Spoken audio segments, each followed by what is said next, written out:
जेब्ला आं हाई स्कुलाव क्लास 8आव फरायोमोन क्लास 7, 8 निफ्रायनो आं विभिन्न माने रादाब बिलाइ लाइसि असमिया हक बा बर'आनो हक आं फरायबाय थायोमोन आरो फरायलांनो आं सिगाङाव आं सासे माबासोमोन सावगारि एरखांग्रासोमोन आं सावगारि एरखांनो आर्टिस्ट आर्ट खालामनो आं मोजां मोनोमोन आरो थिग बिदिनो आङो दैनिक अखम होननाय दैलि पेपाराव आं आर्ट हरोमोन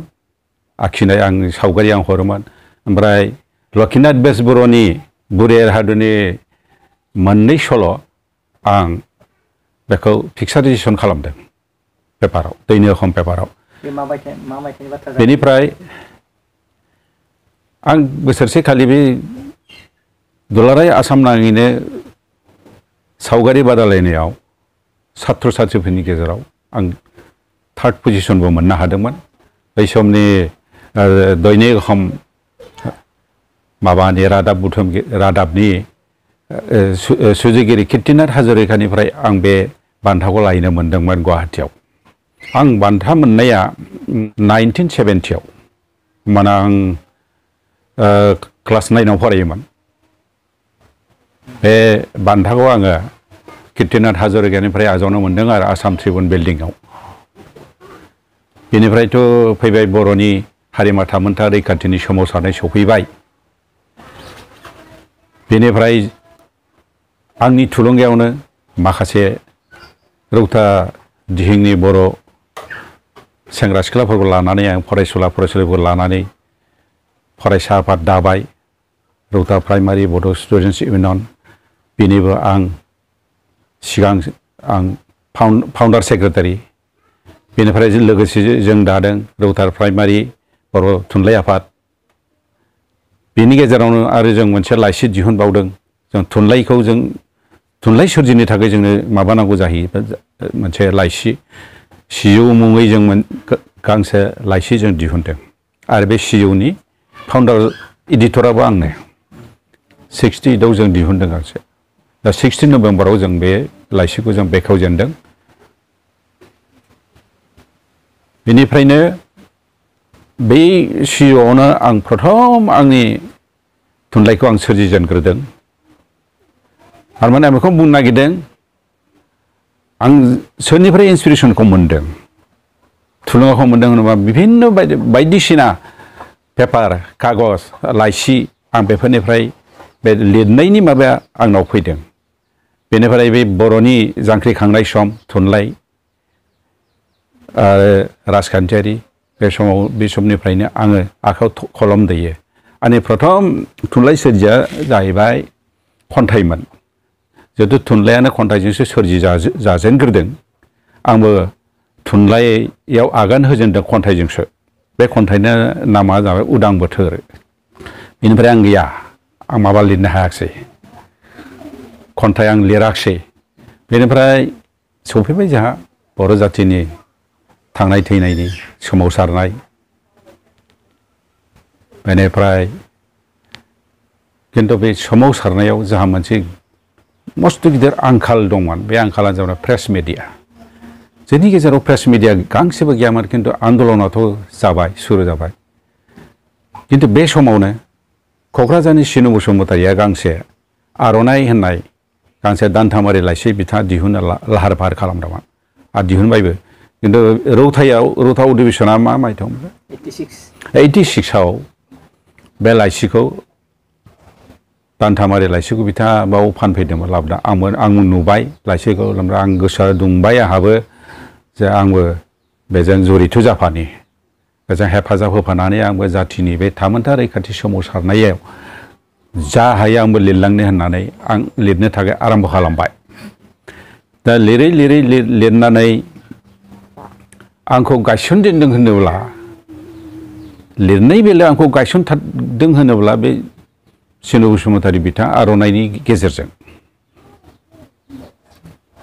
आर'नाइ बिनि उनाव फैबाय दैलि बड'सा पेपारावबो आं लिरबाय थादोंमोन कन्टिनिउ आं आर'नाइयाव लिरलांबाय थादोंमोन आरो बे लिरनायफ्रा आंनि लिरबिदांफ्रा गासिबो सोमावसारनायनि सायावनो गोजा माबा खालामना लिरनाय गोजा आरो बेखौ आङो गांसे बिजाब महरैबो दिहुनबाय समनि नोजोरथि होननाय बे बिजाबखौ आं दिहुनबाय दा बे पाब्लिसारा एनुवेल पाब्लिकेसन बेवहाय जुदि माबायोब्ला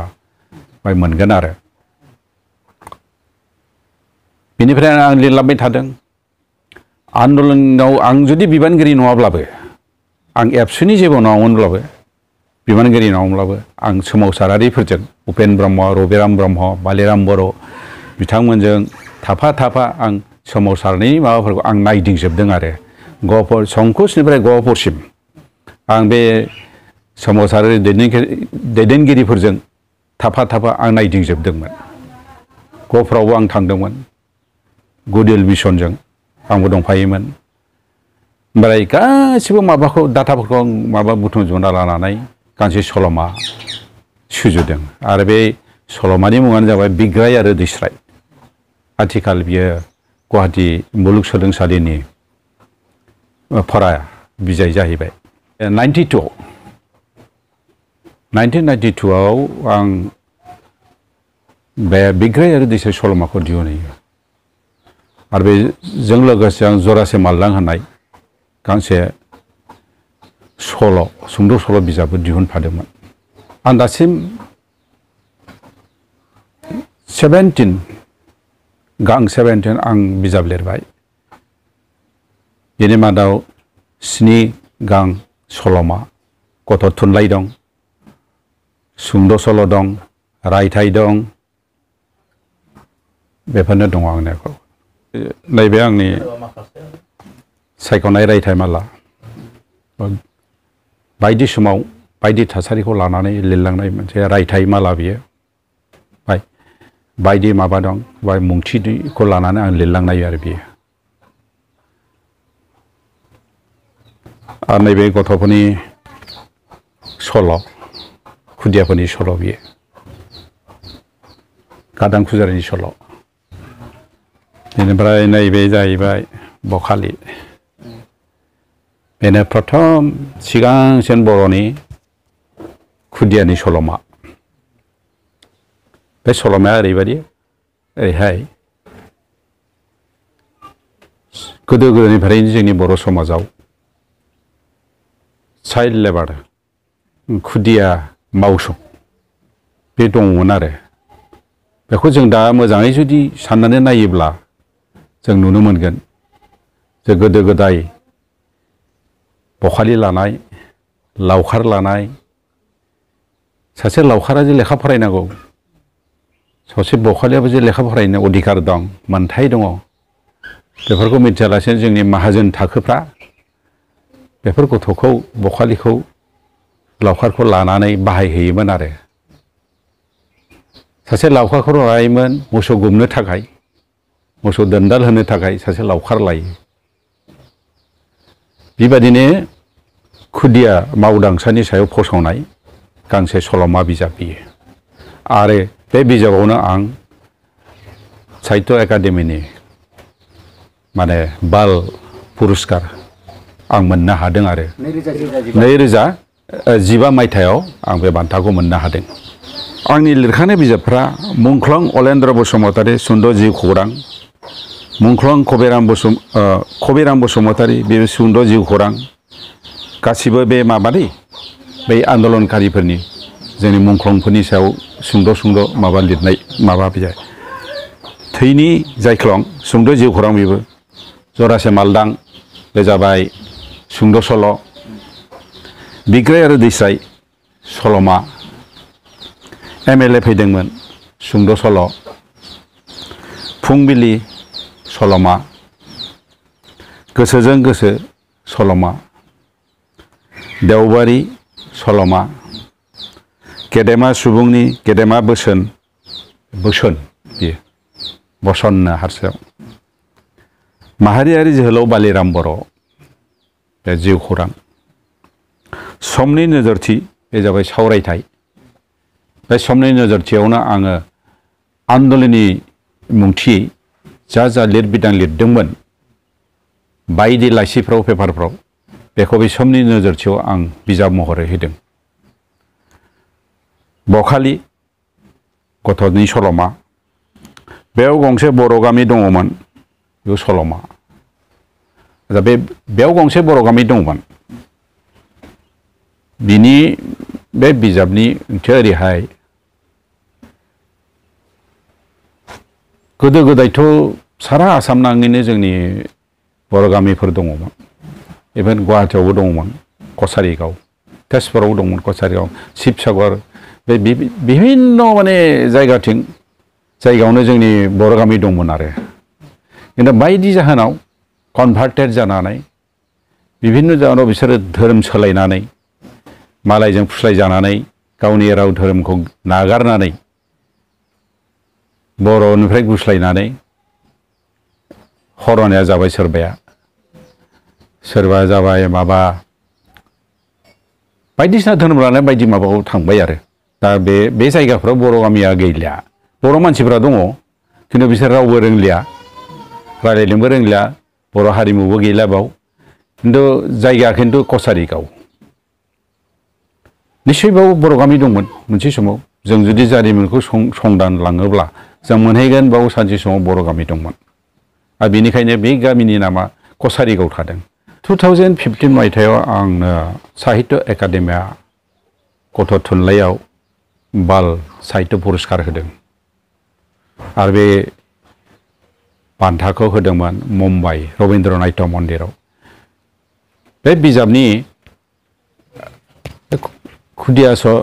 बे जाबाय खुदिया सल'मा बेवहाय आथिखाल भारत सरकारा बे खुदिया मावदांसाफोरखौ शिशु श्रमिकफोरखौ चाइल्ड लेबारखौ फोजोबनो थाखाय बायदिसिना आयेन कानुन खालामगासिनो दङ आरो जाबोगासिनो दं जेरै दा नबेल बान्था मोनगिरि सासे सैथार्थी होननाय मोनसे सासे माबा नबेल बान्था बिथाङा बे गथ' मावदांसाफोरखौ फोजोबनो थाखाय बिभिन्न खामानि मावगासिनो दं बिथाङा दा जोंनि गेजेरावबो गथ' मावदांसा दङ गोदो गोदायनिफ्रायनो जायनि थाखाय माखासे जोंनि दुखिया सुबुंनि गथ' गथायफ्रा सोलोंथाइनिफ्राय आन्दोआव थानांदों सोरबा लावखार जानानै सोलोंथाइ मोनाखै सोरबा बखालि जानानै गथ' बानानै सोलोंथाइनिफ्राय जानगारना थानांदों बेफोरबायदि खुदिया मावदांसा जोंनि गेजेराव दङ जोंनि समाजाव दंमोन आरो आंनि बेनि सायावनो फसंनाय आंनि बे बखालि सल'माया बेखौ जोंनि समाजनिफ्राय जों फोजोबनांगौ जि समावनाखि सोलोंथाइ लानांगौ सिलेट पेन्सिल लानानै बिजाब लानानै जों स्कुलाव थांनांगौ बे समाव सासे हिन्जावसा गथ'आ खम बैसोनि हिन्जावसा गथ'आ सासे गथ'खौ बिखुङाव लेर लेर बानानै थाबाय थानांगौ बिसोरखौ आलपैसान हमनांगौ नंखायनो आं बे जोंनि गथ' मावदांसा होनायखौ बेखौ जों फोजोबस्रांथारनांगौ जोंनि गेजेराव आरो सासे ओरै लावखार बे लावखार लानाय माबाखौबो जोंनि गेजेरनिफ्राय फोजोबनांगौ ओमफ्राय बिसोरखौ जोङो सोलोंथाइ लानायनि सुबिदाखौ होनांगौ